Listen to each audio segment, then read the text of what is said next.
Okay, it's late at night, you're exhausted, you're lonely. Which seems easier? Talking to someone who might misunderstand you, or talking to something that always listens and never argues? Well, millions of people are reaching out to AI as a substitute for real human connections. I want to talk about that. I want to talk about why people are doing that and what it's costing us. If this is your first time to stop by this channel, my name is Jeff Kincaid, and this channel is about understanding people, including yourself, so that your relationships actually work. But many people are trying to force AI into being a substitute for real human connection. The question is why? And I think the answer to that part of the question isn't really very complicated. People are lonely. You said that you cannot be and don't want to be alone. I very much share that feeling. Yeah. Where does it come from? I think it's just a natural human reaction. I mean, most people don't. A lot of people are happy if they are alone. Really? I think most people are not happy being alone. Do you feel lonely? I mean, there are times when I feel lonely, yes. But I mean, I think it's pretty basic. Like if I'm, say, working on the Starship rocket down at, South Texas, and I'm just staying in my little house by myself, especially if I forget my dog, if my dog is not with me, then I feel quite lonely because I'm just in a little house by myself with not even a dog. Think about how much life has shifted toward convenience. We used to gather around a dinner table in the evening. Now it's microwave dinners and Netflix alone. We used to go out together. Now it's scroll, binge, and repeat. And life is really stressful these days. At the end of a long day, what do most of us want? Well, we want someone to listen. We want someone to listen to our fears, our frustrations, our insecurities. We want comfort. We want affirmation. And AI always delivers that. It's always available. It never rolls its eyes. It never criticizes you. It never compares you to someone else. Feels like an affirming, compassionate companion in an anxious, lonely world. Simplest way to put it, I think, is that AI feels like intimacy, but without risk. The problem is that it's not intimacy. It's the illusion of intimacy. Real connections with people are messy. People misunderstand, they argue, they let you down. But it's in that mess where intimacy is actually forged and where we grow.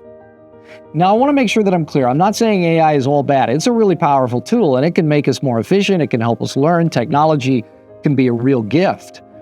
But here's the danger. AI doesn't just give us the illusion of intimacy. It actually feeds some of our most destructive tendencies. The patterns that keep us trapped in emotional immaturity, in shallow relationships. I call these the 3 deceits of the self. And if you watch this channel long enough, you'll hear me talk about these a lot. AI feeds these 3 deceits. The first one is the self-centeredness deceit. We're all self-centered. I think it's good to just acknowledge that, just get it out. But we deceive ourselves into believing that we're the main character of the entire human experience. I'll give you an example of this in my own life. My wife and I have been married 33 years. The other night we were at dinner.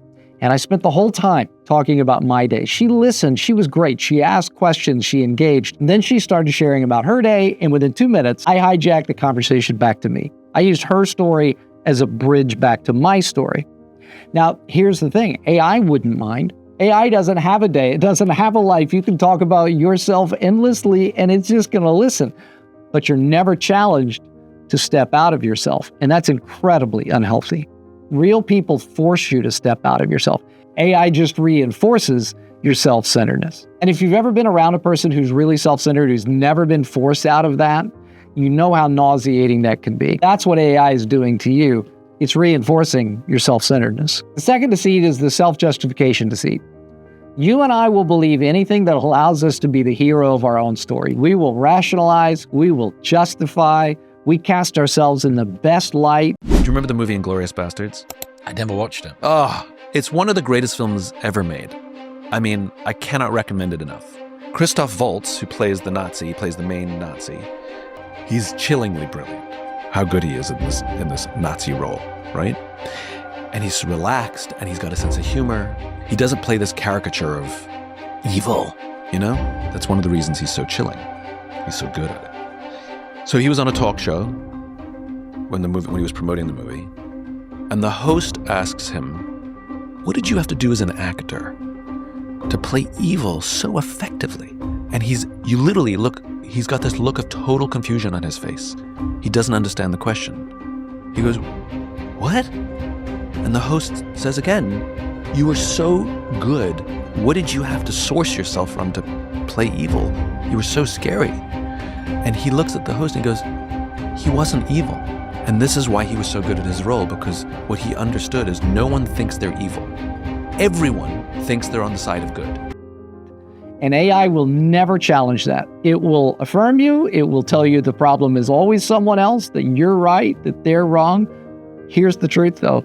Sometimes you're not right. Sometimes I'm not right. There was this great author by the name of Alexander Solzhenitsyn, and he once said that the line separating good and evil passes not through states or classes, nor even between political parties, but right through every human heart. And see, that's reality. There is real good in you, but not always. Real relationships force us to confront our blind spots. They expose our pride. They expose that deceit that we're always right. AI never does. And then the third deceit is the self-determination deceit. This one's subtle. We like to believe that we know what's best for ourselves. And so we protect ourselves from pain. But in doing that, we also protect ourselves from love. AI feeds that. It won't hurt you, but it also won't love you. It keeps you from learning to love imperfect people, the ones who frustrate you and who stretch you. But it will also make you capable of virtues like patience and forgiveness and humility. See, real connection doesn't just comfort us all the time. It challenges us and it changes us. The frustrations of every human relationship, things like conflict and misunderstanding and disappointment, those are the forge where character is really formed. And speaking as a pastor from a pastoral lens, this is what Scripture calls an idol, something that we craft with our own hands to meet our own needs on our terms. AI can become a modern idol. Comfort without connection, listening without loving, mimicking care without actually shaping your soul. And when we avoid the mess of human relationships, we also avoid the transformation that only people can bring. So what's the real cost?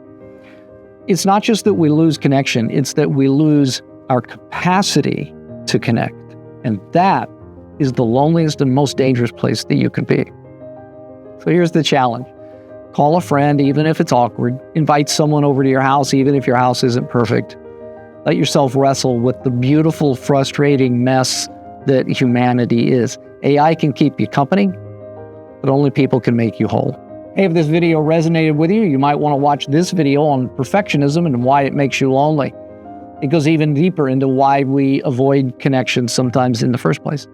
And if you want to keep learning how to understand people and not lose your capacity to connect, hit subscribe. This channel is not about being smarter, it's about being more human. Thanks so much for watching, and grace and peace to you.